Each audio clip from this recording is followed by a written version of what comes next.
오늘 우리가 읽은 이 시편 139편은 흔히 조직신학 시편이라는 그런 별명으로 불리기도 합니다.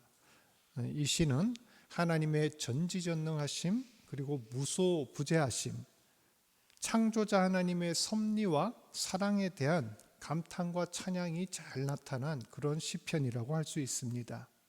본문을 통해서 오늘 하나님께서 어떤 분이신지, 그리고 우리를 향한 하나님의 사랑과 관심이 얼마나 큰지를 깨닫는 그런 은혜의 시간 됐으면 좋겠습니다. 우리가 이 시편을 통해 하나님에 대해서 알 수 있는 첫 번째 사실은, 하나님께서는 우리 한 사람 한 사람의 일거수일투족을 살피시고 또 알고 계신다는 겁니다. 1절을 보면 하나님께서 나를 살펴보고 계시며 나를 아신다, 이렇게 말씀을 하죠. 2절에는 앉고 일어선다 라는 그런 이야기가 나오는데, 이것은 인간의 모든 행동을 표현하는 그런 상징적인 표현입니다. 즉 하나님께서는 나의 행동 하나하나를 모두 아신다는 거죠. 또 멀리서도 내 생각을 밝히 아시고, 4절에는 내 혀의 말까지 아신다 이야기합니다. 즉 하나님께서는 나의 겉모습뿐만 아니라 내 생각, 내가 하는 말까지 모든 것을 알고 계시는 분이다 라는 겁니다. 그런데 여기서 안다 라는 이 동사가 5번이나 반복을 하는데요, 히브리 원어로 이 안다라는 말은 야다라는 말인데, 단순히 지식적으로 피상적으로 안다라는 말이 아닙니다. 이 말을 언제 사용하냐?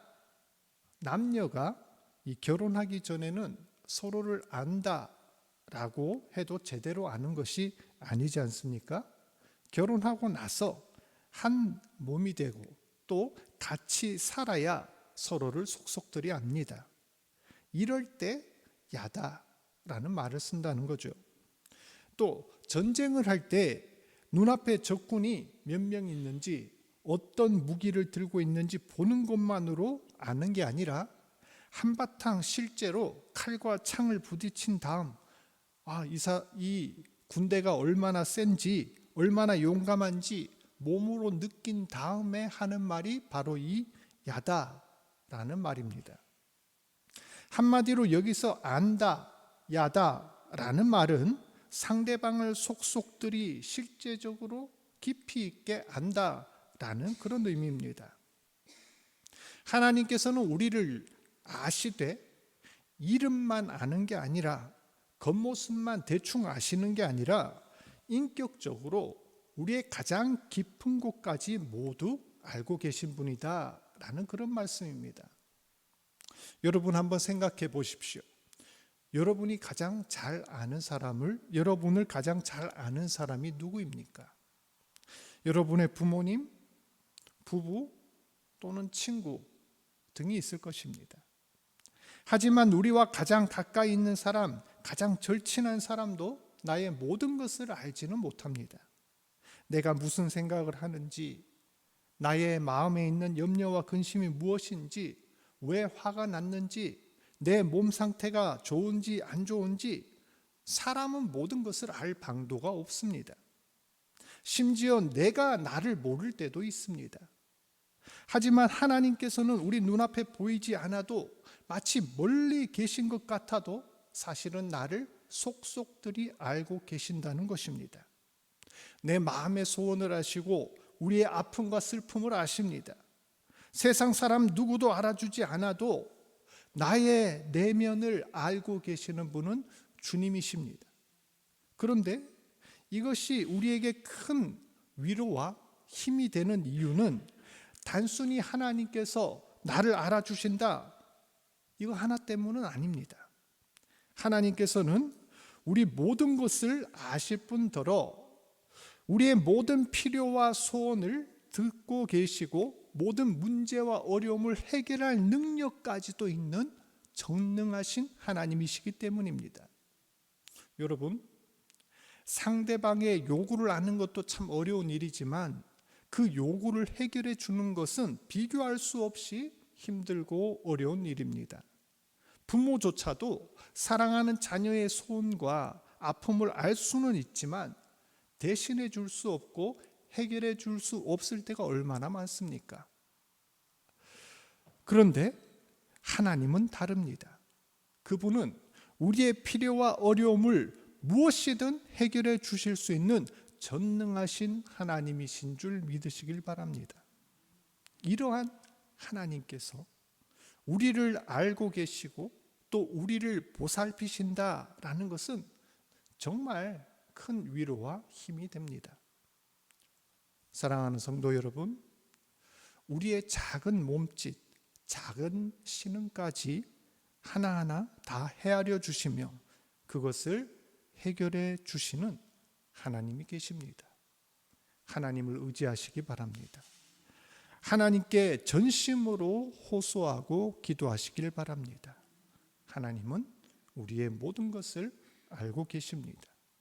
내 모든 문제를 해결할 능력이 있으십니다. 우리를 향한 관심과 사랑으로 언제나 우리를 바라보고 계십니다.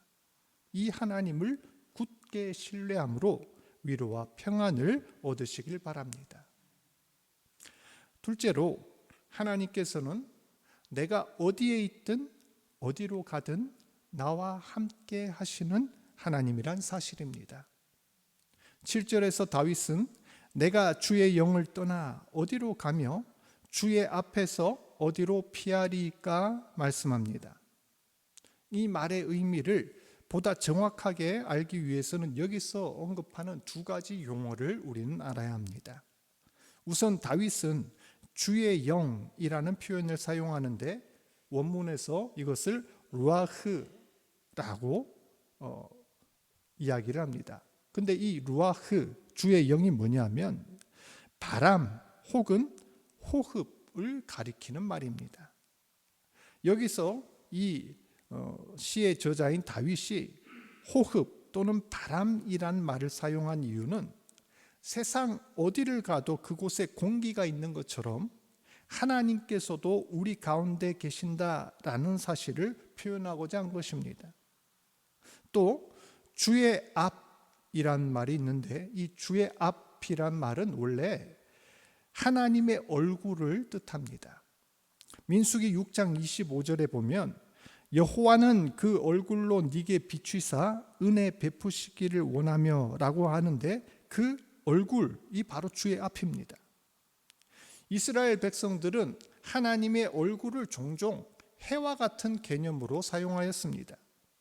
즉 인간이 이 태양의 영향력을 벗어날 수 없는 것처럼 우리는 결코 하나님의 앞에서 피할 수 없는 존재이다라는 그런 말씀입니다. 요나가 하나님의 명령을 거부하고 어디 숨습니까?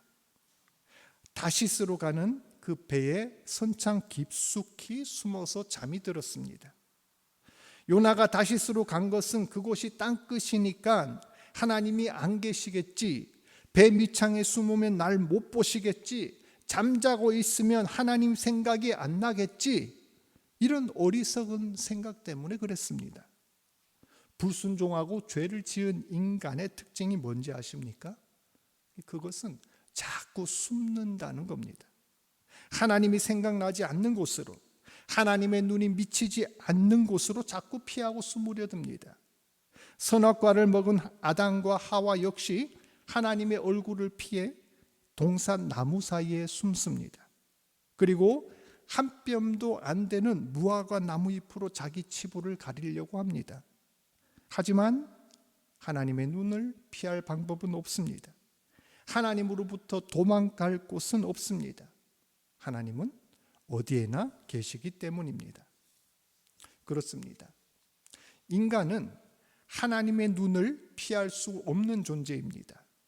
우리가 하나님을 분명히 인식하고 하나님을 부르짖을 때도, 혹은 하나님을 인식하지 못하고 하나님을 부정할 그때라도 하나님은 여전히 우리 앞에 계시며 우리에게 말씀하시며 역사하는 분입니다. 성도 여러분, 우리는 과연 하나님을 얼마만큼 인식하고 얼마만큼 느끼며 그렇게 살고 있습니까? 다윗의 고백처럼 우리는 주님을 떠날 수 없는 존재이며 단 한 발자국도 벗어날 수 없는 존재임을 실감해야 합니다. 예레미야 23장 2절 말씀에 사람이 자기를 은밀한 곳에 숨길 수 있겠느냐? 나 여호와가 말하노라 나는 천지에 충만하지 아니하냐? 아멘. 성도 여러분, 우리는 이 사실을 알아야 합니다. 우리 존재가 언제나 하나님 앞에 있음을, 내 삶의 모든 영역이 하나님 눈앞에 있고 그 하나님이 나를 지켜보신다는 사실을 깨달을 때, 그리고 그것을 느낄 때 우리는 죄의 습관에서 벗어날 수 있습니다. 우리가 이 사실을 알아야 죄를 범해도 숨으려 하지 않고 주님 앞에 나와서 죄를 자백할 수 있는, 용서를 구하는 그런 삶을 살 수가 있습니다. 그러므로 여러분, 항상 내가 하나님 앞에 서 있음을 잊지 마십시오. 하나님은 교회 예배당에만 있는 분이 아니라, 예배 시간에만 임재하는 그런 분이 아니라 내 모든 삶의 자리, 모든 순간에 나와 함께하고 있음을, 그 사실을 명심하고 살아가시길 바랍니다. 그리하여 늘 주님과 동행하는 복된 삶, 온전한 삶 사시기를 바랍니다. 끝으로 하나님은 나의 모든 것을 창조하셨고 내가 존재하기 이전부터 우리 인생을 계획하고 만드신 분이라는 사실입니다. 13절 이하의 인간을 창조하신 기묘한 하나님의 섭리에 대해서 말하고 있습니다. 성경학자들이 이 본문을 시편의 인간 창조론이다 라고 이름 붙일 정도로 하나님의 오묘한 창조 섭리를 상세하게 묘사합니다. 13절에 주께서 내 내장을 지으셨다라고 말을 하는데, 여기서 내장이라는 말은 오장 육부만 말하는 게 아니라 나의 내면을 의미합니다. 하나님께서 단순히 신체 기관만 만드신 게 아니라 우리 안에 있는 모든 정서와 의지와 개성과 특징까지 지으셨다라는 겁니다. 또 14절을 보면 내가 주께 감사하옴은 나를 지으심이 심히 기묘하심이라, 주께서 하시는 일이 기이함을 내 영혼이 잘 아나이다 하였습니다. 여기서 기묘하심이라는 것은 하나님의 섭리와 신비함을 도무지 헤아릴 수 없을 정도로 놀랍다라는 그런 의미입니다. 하나님의 그 창조는 인간의 머리로는 도저히 이해할 수 없는 신비이며 비밀입니다. 아무리 과학이 발달해도 이 생명 탄생의 신비는 여전히 밝혀낼 수가 없습니다. 하나님의 지혜와 깨달음은 인간의 지식과 지혜로는 알 수가 없습니다. 제한된 인간의 이성으로 우리는 하나님을 이해할 수 없으며 무한한 지혜와 능력을 가진 분이 하나님이십니다. 그 하나님 앞에 우리가 취할 수 있는 가장 최선의 자세가 뭘까요? 겸손함입니다. 하나님 앞에 나는 아무것도 아니며 우리의 지식은 정말 티끌 같다라는 것을 인정해야 합니다. 동시에 하나님을 향한 전적인 신뢰, 믿음을 가져야 합니다. 우리가 하나님 앞에서 할 수 있는 최선의 표현은 하나님을 알고 있다, 하나님을 이해한다라는 말이 아니라 하나님을 믿고 있다, 하나님을 신뢰한다는 고백인 줄 압니다. 인간의 이성과 지혜로 그분을 분명히 알 수 없고 이해할 수는 없지만, 나를 창조하고 만드신 하나님, 내가 조성되기 이전부터 나를 아시고 끊임없는 사랑과 관심을 가지고 돌보는 그 하나님을 신뢰하는 것입니다. 우리가 그 사랑을 깨닫고 믿을 때 진정한 감사와 찬양을 드릴 줄로 압니다. 오늘 우리는 시편 139편을 통해 우리를 누구보다 잘 알고 계시고 붙드시는 하나님, 언제 어디서나 함께 하시는 하나님, 나를 창조하셨을 뿐만 아니라 놀라운 사랑과 관심으로 내 인생을 이끄시는 그런 하나님을 보았습니다. 이러한 하나님께 늘 찬양하고 감사하는 그러한 복된 성도 되시길 주의 이름으로 축복합니다.